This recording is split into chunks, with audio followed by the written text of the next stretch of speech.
नमस्कार, मैं Vijaypal class 10th के चैप्टर 4 के पार्ट 5 में आप सभी का स्वागत करता हूं। ये वीडियो इस चैप्टर का लास्ट वीडियो है। इसमें हमने इस चैप्टर के लास्ट के दो टॉपिक्स लिए हैं। पहला टॉपिक है औद्योगिक विकास का अनूठापन, द पिकुलैरिटीज़ ऑफ इंडस्ट्रियल ग्रोथ, और दूसरा जो टॉपिक है मार्केट फॉर गुड्स, वस्तुओं के लिए उत्पादन। इन दो टॉपिक्स को लिया है। इन दो टॉपिक्स में हमारे जो मेन पॉइंट हैं वो इन्हीं के बारे में ही बात करनी है। पहला जनरल इंट्रोडक्शन है, इन दोनों पॉइंट्स के बारे में बात करेंगे, जो बेसिक्स बातें हैं उनके बारे में।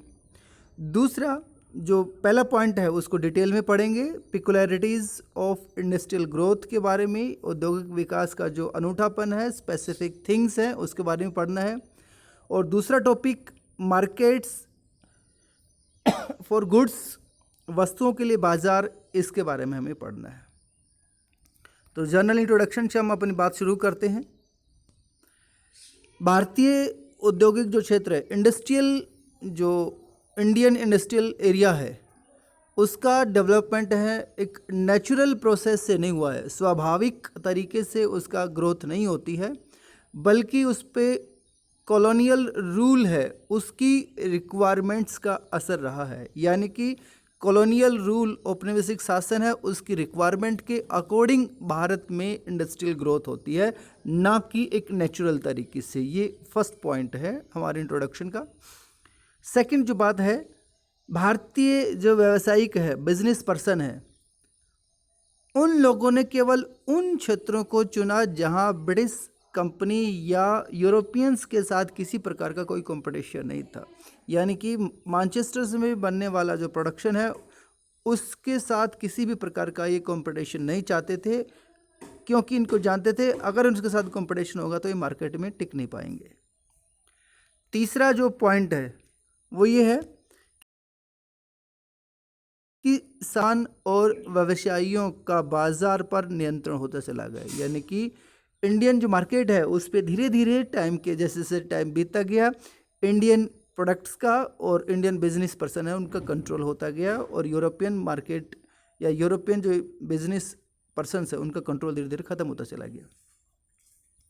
चौथा पॉइंट, विज्ञापनों का सहारा लिया गया, एडवर्टाइजमेंट का यूज़ किया गया नए प्रोडक्ट को बेचने के लिए। और किस प्रकार के विज्ञापन बनाए गए ये हम अगले जो हमारा सेगमेंट है उसमें देखेंगे। तो पहला हम अपना टॉपिक शुरू करते हैं, औद्योगिक विकास का अनूठापन। अनूठापन मतलब स्पेसिफिक बातें, पिकुलैरिटीज़ ऑफ इंडस्ट्रियल ग्रोथ।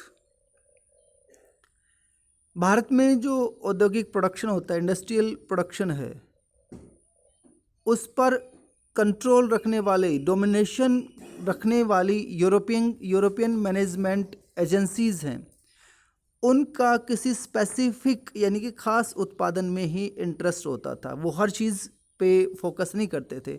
और ख़ास चीज़ें कौन सी होती थी जिसका यूरोपियन मार्केट में रिक्वायरमेंट होता था। इंडियन मार्केट को ध्यान में रख करके उन्होंने सामान नहीं बनाया, बल्कि यूरोपियन मार्केट को फोकस करके ना उन्होंने भारत में उन्हीं चीज़ों पर पैसे इन्वेस्टमेंट किया। फॉर एग्जांपल, या तो माइनिंग में किया, या प्लांटेशन में किया, या फिर स्पेसिफिक रॉ मटेरियल के तौर पे कॉटन वगैरह है उन पे फोकस किया।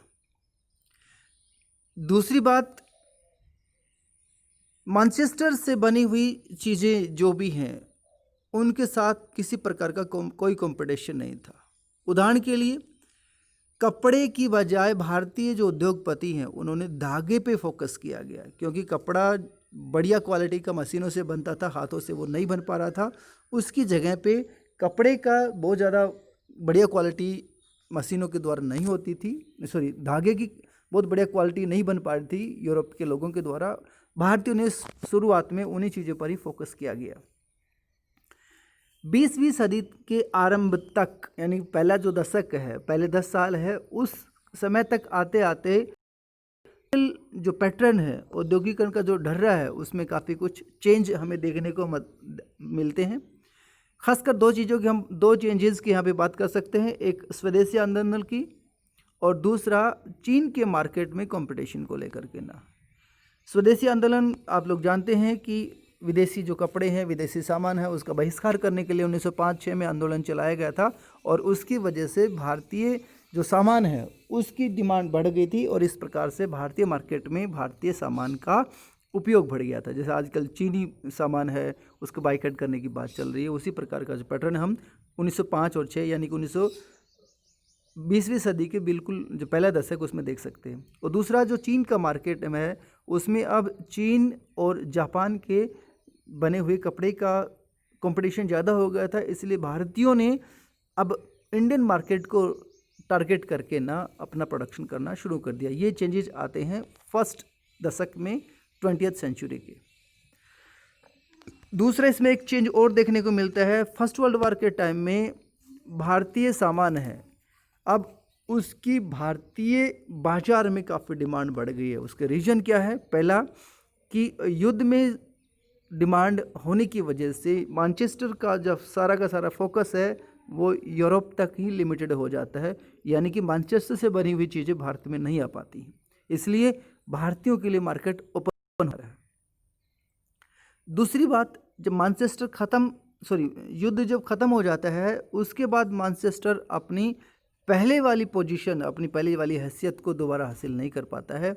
उसका रीज़न क्या है? दो मुख्य रीज़न है। एक तो मैनचेस्टर यानी कि ब्रिटिश कंपनीज़ हैं या फिर ब्रिटेन की कंपनीज़ हैं, वो अपने आप को मॉडर्नाइज नहीं करती है टाइम के अकॉर्डिंग। दूसरा, जापान, अमेरिका और जर्मनी के साथ उसका काफ़ी ज़्यादा कंपटीशन हो गया है और इस कंपटीशन में ब्रिटेन है वो पीछे रह जाता है। इस वजह से भारतीय मार्केट में भी मैनचेस्टर वाली पोजीशन वर्ल्ड वॉर फर्स्ट से पहले वाली पोजीशन दोबारा से हासिल नहीं हो पाती है। इसी में ही सेकंड सेगमेंट है, वो ये है कि स्मॉल स्केल इंडस्ट्रीज़ हैं वो अभी भी प्रीडोमिनेटेड है, यानी कि अभी भी लघु उद्योग हैं उनकी बहुतायत है इंडियन मार्केट में। हालांकि मॉडर्न इंडस्ट्रीज़ लग रही हैं, उनका नंबर भी बढ़ रहा है, लेकिन जब हम ओवरऑल पूरे मार्केट को देखते हैं तो उसमें देखते हैं कि स्मॉल स्केल की इंडस्ट्रीज़ की अभी भी कंट्रोलिंग या डोमिनेशन बना हुआ है इंडियन मार्केट में। हालांकि ये बात हम पहले बात कर चुके, जैसे कि यद्यपि फैक्ट्री उद्योग यानी कि जो बड़े बड़े उद्योग हैं उनका नंबर बढ़ रहा है, वृद्धि हो रही है, लेकिन भारतीय अर्थव्यवस्था है उसमें बड़ा शेयर, अभी भी बड़ा हिस्सा किसका है? अभी भी स्मॉल स्केल इंडस्ट्रीज़ का है, बड़े उद्योगों का नहीं है। फॉर एग्जांपल, जो बड़े इंडस्ट्रीज़ है, बड़े उद्योग है, 1911 की अगर बात करते हैं तो लगभग 67% बेसिकली दो एरियाज़ में है, बंगाल और बम्बई में। बम्बई उस समय आप लोग जानते हैं कि आज का गुजरात और महाराष्ट्र दोनों को मिला, उसमें बम्बई शहर की बात नहीं हो रही है, गुजरात महाराष्ट्र दोनों स्टेट को मिलाकर ही उस समय बम्बई बोला जाता था और बाद में दोनों अलग अलग होते हैं। यहाँ पे अगर रजिस्टर्ड फैक्ट्रीज़ की बात करें, पंजीकृत फैक्ट्रीज़ की बात करें तो 1911 में केवल 5% वर्कर हैं यहाँ पे काम कर रहे हैं और 1930 में ये बढ़कर 10% होता है। इसका मतलब 90% अभी भी वर्कर हैं वो स्मॉल स्केल इंडस्ट्री में ही काम कर रहे हैं। तीसरी बात, कुछ मामलों में उदाहरण के लिए हैंडीक्राफ्ट की बात करते हैं, हथकरघा की बात करते हैं तो 20वीं सदी में हाथ से बनने वाला उत्पादन है उसमें बढ़ोतरी ही होती है, कमी नहीं आती है। उदाहरण के लिए 1900 से 1940 के बीच में हथकरघा जो उद्योग है, हैंडीक्राफ्ट यानी हाथ से बनने वाला जो कपड़े हैं या सामान है वो उसमें 3 गुना बढ़ोतरी हो जाती है। जब हम इसके बढ़ोतरी के कारणों की बात जानने की कोशिश करते हैं, कारणों की फोकस करते हैं तो हमें 2-3 कारण नज़र आते हैं। पहला है तकनीकी बदलाव, टेक्नोलॉजिकल चेंजेस। इसमें फ्लाई स्टल है उसका कार्गों पर बहुत ज़्यादा मतलब उसका इस्तेमाल होने लग गया है। Weavers were using looms with fly shuttle. इसकी वजह से वीवर्स को क्या फ़ायदा हो रहा है कि एक तो प्रोडक्टिविटी बढ़ गई है, उत्पादकता बढ़ गई है और दूसरा मिलों से जो सामान आ रहा है बनकर तैयार हो रहा है अब उससे ये लोग कंपटीशन करने लग गए, क्योंकि मिलों में भी तो फ्लाई स्टाइल इसी तरह का जो इंस्ट्रूमेंट है उन्हीं का यूज़ हो रहा है, उसी से प्रोडक्टिविटी बढ़ रही है, उससे क्वालिटी बढ़ रही है और वही चीज़ें जो स्मॉल स्केल इंडस्ट्री में काम करने वाले वीवर्स हैं वो लोग भी अपना यूज़ करना शुरू कर देते हैं। दूसरा, अब कपड़ा जो बन रहा है उसमें भी 2 प्रकार की क्वालिटी है, एक कोर्स क्लॉथ है यानी कि मोटा कपड़ा है और दूसरा फाइन क्लॉथ है, महीन कपड़ा है। जो मोटा कपड़ा है उसकी डिमांड बेसिकली भारतीय मार्केट को ध्यान में रख के की जाती थी, और चूंकि अकाल के समय या फिर उनकी कमाई कम हो जाती थी तो मांग में भी कमी आ जाती थी। यानी कि मोटा कपड़ा बनाने वालों के मांग में सैचुरेशन या स्टेबिलिटी वाली बात नहीं रहती थी, फ्लक्चुएशन उसमें होती रहती थी, उतार चढ़ाव मांग में होता रहता था। और जो महीन कपड़ा बनाने वाले हैं वो अधिकतर रिच पीपल को या यूरोपियंस को देख करके ना उसको फोकस करके बनाते थे। उदाहरण के लिए बनारसी साड़ियाँ वगैरह हैं, इनकी डिमांड कभी भी ख़त्म नहीं होती थी, और इन लोगों को जो वीवर्स इस फील्ड में लगे हुए थे उनको हमेशा प्रॉफिट बना रहता था। तीसरी बात कि बॉर्डर वाली जो साड़ियाँ हैं या मद्रास की जो प्रसिद्ध लुंगियाँ हैं, इनकी कॉपी करना या इनको रिप्लेस करना मिल के लिए या मिलों के लिए आसान नहीं होता था। तो कहने का मतलब क्या है कि इन 3-4 रीजन्स की वजह से जो हैंडीक्राफ्ट है वो ग्रो करता है, हालांकि इंडस्ट्रीज़ या बड़ी मशीनरी है उसका भी यूज़ होता रहा है। हालांकि जब हम वीवर्स की और जो क्राफ्ट पर्सन्स है उनकी लाइफ को हम देखने की कोशिश करते हैं तो हम पाते हैं कि उनकी ज़िंदगी काफ़ी कठोर है, फिर भी उनका जो जीवन है, लाइफ है, और उसका श्रम जो लेबर है, औद्योगिकरण की प्रक्रिया, प्रोसेस ऑफ इंडस्ट्रियलाइजेशन का एसेंशियल पार्ट है, अभिन्न अंग है।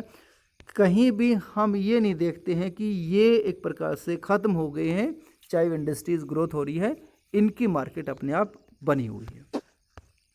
ये नीचे ऊपर जैसे हमने बात की थी वही वाली बातें हैं कि ये कुछ एक एरियाज हैं जब बड़े लेवल पे इंडस्ट्रीज़ है, बड़ी इंडस्ट्री की बात हो रही है। जैसे ये आप ये देख सकते हैं, ये जो जितना बड़ा सर्कल है इसका मतलब वहाँ पे उतना ही बड़ा लेबर काम कर रहा है। तो बड़ा सबसे बड़ा सर्कल बंगाल में, ये बम्बई वाला इलाका है, मध्य प्रांत, संयुक्त प्रांत, बिहार, पंजाब, यहाँ पे थोड़े थोड़े बड़े इंडस्ट्रीज़ लगी हुई है। बाकी अदरवाइज़ बड़ी इंडस्ट्रीज़ केवल इन 2 जगह पर ही लिमिटेड है। नीचे मद्रास वाला है इलाका, इसमें भी आप देख सकते हैं। ये एक स्पेसिफिक हाथ से बना हुआ कपड़ा है जो महीन कपड़ा है, और इस तरह की जो आप ये इसके आप डिज़ाइन देख सकते हैं कि ये इस तरह का जो डिज़ाइन है ये मिलों से बनना पॉसिबल नहीं था, इसलिए स्मॉल स्केल इंडस्ट्रीज़ है वो बन जाती है। दूसरा पॉइंट इस वीडियो का जो हमें डिस्कस करना है वो है मार्केट फॉर गुड्स, वस्तुओं के लिए बाज़ार। मार्केट किस प्रकार से प्रोड्यूस किया जाता है। जब भी कोई नई चीज़ बनती है तो उसे ख़रीदने के लिए लोगों को मोटिवेट करना ज़रूरी पड़ता है, लोगों को बताना पड़ता है इसकी आपको ज़रूरत है। कोई भी चीज़, कोई भी आप प्रोडक्शन की बात कर लीजिएगा, कोई नए आइडियाज़ की बात कर लीजिएगा, नए इंस्टीट्यूशन की बात कर लीजिएगा, जब भी कोई मार्केट में नई चीज़ आती है तो उसको ऐड करना पड़ता है। और इसके लिए जो नए कंज्यूमर्स हैं या नए उपभोक्ता हैं उनको पैदा करने का सबसे आसान जो बढ़िया तरीका है वो एडवर्टाइजमेंट है, विज्ञापन है। जब से किसी भी प्रकार, प्राचीन काल हो, मध्यकाल हो, आधुनिक काल हो या फिर प्रेजेंट पीरियड हो, विज्ञापन अलग अलग तरीके से बनाए गए हैं, लोगों के रिक्वायरमेंट के हिसाब से बनाए गए हैं। और जब हम इस पीरियड की बात करते हैं यानी कि 19वीं और 20वीं शताब्दी की बात करते हैं तो इस समय जो एडवर्टाइजमेंट की जा रही है वो बेसिकली जैसे आजकल बात करते हैं made in China, made in India, made in Japan वगैरह, ऐसे ही पहले made in Manchester word use किया जाता था। तो मैनचेस्टर आप लोग जानते हैं इंग्लैंड का एक फेमस शहर है जो टेक्सटाइल इंडस्ट्री के लिए काफ़ी ज़्यादा फेमस है। तो जिस भी कपड़े पर मेड इन मैनचेस्टर लिखा होता था तो कस्टमर को उसकी क्वालिटी के बारे में, उसकी गुणवत्ता के बारे में और उसके ओरिजिनलिटी को लेकर वो किसी प्रकार का कोई डाउट नहीं होता था, इसलिए लोग इजीली उसको खरीद लेते थे। दूसरा जो तरीका है एडवर्टाइजमेंट कर का वो है भारतीय जो गॉड और गॉडेस है, देवी देवता हैं, उनकी तस्वीरों का उपयोग किया जाता था। कहने का मतलब क्या है, ये तस्वीरें क्या सिंबलाइज करती हैं कि भाई ये किसकी क्वालिटी और इसकी आप गुणवत्ता की बात कर लीजिएगा, प्लस इसमें ये कहा जा रहा है कि भगवान भी चाहते हैं कि आप इन चीज़ों को इस्तेमाल करें। दूसरी बात, कैलेंडर बनने शुरू हो गए थे 19वीं शताब्दी में और लोगों के घरों में कैलेंडर टंगे होते थे। इन कैलेंडर्स पर पूरे साल भर लोगों की नज़र होती थी और ये भी एक प्रकार से एडवर्टाइजमेंट का एक तरीका होता था। और इन कैलेंडर्स में देवी देवताओं की तस्वीरें होती थी। इसके अलावा महत्वपूर्ण व्यक्ति, इंपॉर्टेंट व्यक्ति उनकी हैं, जो सम्राट वगैरह हैं या नवाब वगैरह, उनकी तस्वीरें होती थी। ये सब क्यों किया जाता था? जैसे आजकल एक्ट्रेस की या स्पोर्ट्स पर्सन की ऐड होती हैं, पहले इसी तरह की ऐड होती थी। और बाद में जब इंडियन नेशनल मूवमेंट यहाँ पे स्टार्ट होता है तो भारतीय राष्ट्रवादी संदेश है उनका भी इस्तेमाल किया जाने लगा इन सामान को बेचने के लिए। नीचे कुछ तस्वीरें हैं, इसमें आप देख सकते हैं। जैसे ये गुड वर्ड्स ग्राइप वाटर है, इसमें आप ये भगवान कृष्ण के छोटा जो बचपन का रूप है इसको आप देख सकते हैं। ये ग्राइप वाटर है, बच्चों की चीज़ों का प्रचार करने के लिए भगवान कृष्ण की छवि का इस तरह का यूज़ किया जाता था। नीचे ये एक सनलाइट सोप है, इसमें इंडियन गॉड और गॉडेसेस को दिखाया हुआ है। इस भगवान विष्णु है, इसका मतलब ये है कि इसका आप सोप के यूज़ करेंगे तो एक प्रकार से आप भगवान विष्णु है उसको एक प्रकार से आप ट्रिब्यूट कर रहे हैं।